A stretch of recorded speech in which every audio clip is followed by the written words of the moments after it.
وعليكم ورحمة الله وبركاته. نتكلم النهاردة عن ازاي اقدر اعمل سلاب ايدج للبلاطة بتاعتي. انا عندي هنا بلاطة وعايز اعمل لها سلاب ايدج.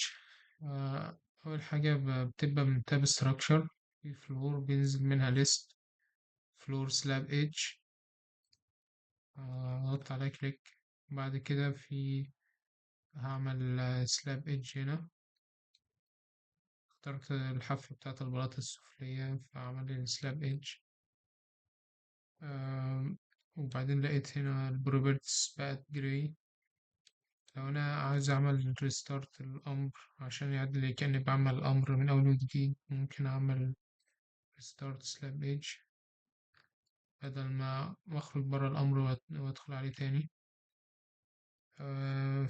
لو أنا عاوز أعدل في البروبرتس بتاعة السلاب ايدج، أنا اخترت سلاب ايدج دي.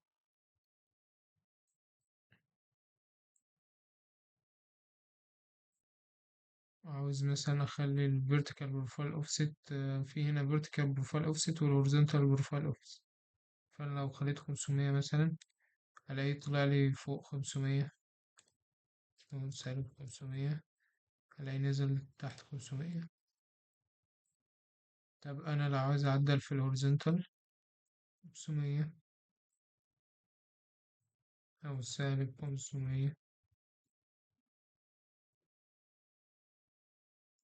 في كمان لو أنا عاوز أعدل في الزاوية، في إن هو بيروتيت إزاي حوالين الإدج، ممكن أخلي الزاوية هنا أنجل 5 أو مثلا 120،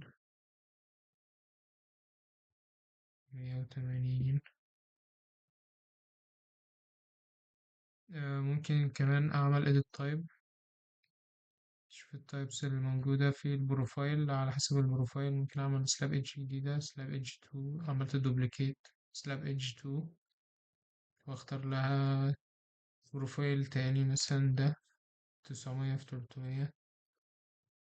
أجي أعمل سلاب ايدج 2 اد.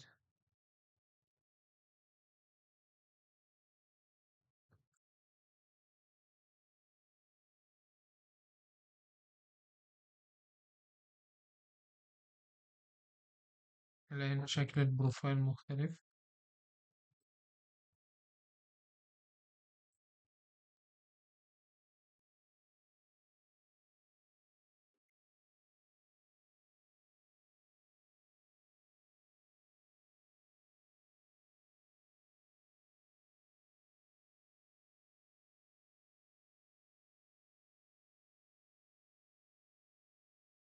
عملت سلاب ايدج كده، ديت سلاب ايدج دي العادية، وأعمل هنا سلاب ايدج تانية.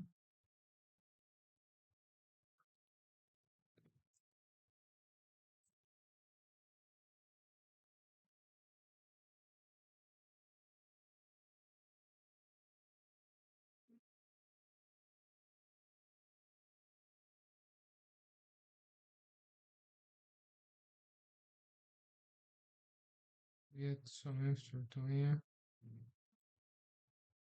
ديت 900 في 300 برضه تبقى تخلي سلاب ايدج 2 تبقى 900 في 450 مثلا.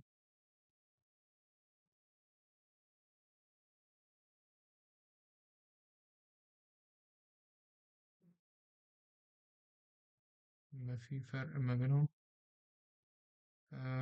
ممكن أعمل أصلا كريت للبروفايل أنا بنفسي، أعمل بروفايل تاني على شكل أي شكل أنا عاوزه. ممكن لو أنا قللت في الطول بتاع السلاب ايدج شوية، بعمل اد ريموف سيجمنت فيكمل الباقي. بس كده غطينا كل حاجة لها علاقة بالسلاب ايدج. السلام عليكم ورحمة الله وبركاته.